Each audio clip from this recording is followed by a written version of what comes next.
হে everyone, আসসালামু আলাইকুম। কি অবস্থা? সবাই কেমন আছেন?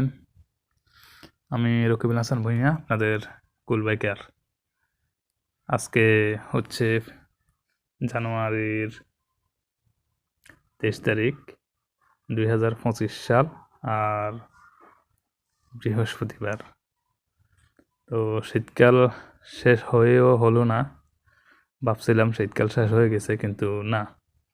সকালবেলা ঘুম থেকে উঠে ফজরের টাইমে যখন নামাজ পড়তেছি, কুয়াশা, কিছুই দেখা যাচ্ছে না। আজকে নেহায়েত কাজ না থাকলে বের হইতাম না। তো বের হয়েছি কারণ বাচ্চাদেরকে মাদ্রাসা নিয়ে যাইতে হবে।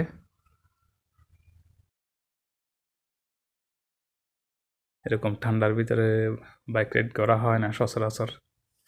তো যেহেতু আজকে বের হয়েছি, একটু যদি সময় সুযোগ হয় একটু ঘুরে করব। আর আপনারা হয়তো দেখতে পাচ্ছেন আমাদের পুরান বাড়ির এরিয়াগুলা। তো এগুলো কিন্তু অনেক ডেভেলপ হয়ে গেছে। আগে একসময় আমরা পাশের জমি যেগুলো ছিল ওগুলোতে অনেক খেলাধুলা করছি, ক্রিকেট খেলছি, ফুটবল খেলছি, কিন্তু এখন বর্তমানে খেলাধুলা মোটামুটি বন্ধ হয়ে গেছে। কারণ সবাই যে যার জায়গা দখল করে ফেলছে। অনেকে ঘরবাড়ি করে ফেলছে, অনেকে বাউন্ডারি ওয়াল করে ফেলছে। এ কারণে খেলাধুলা তেমন একটা হয় না। তো দেখতে পাইতেছেন আজকে অনেক কুয়াশা, অনেক ঠান্ডা, প্রচুর প্রচুর ঠান্ডা আমাদের ফেনীতে।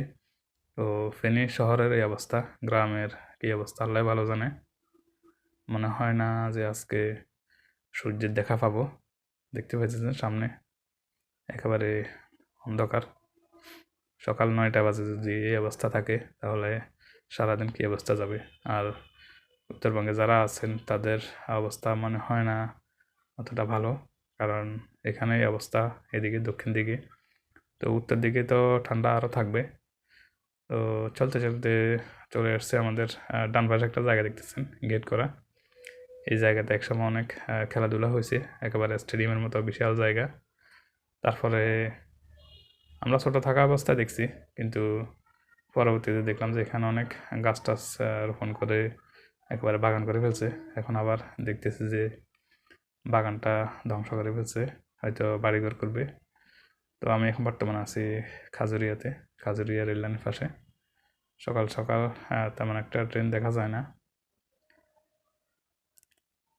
তো আপনারা কে কোথা থেকে দেখতেছেন অবশ্যই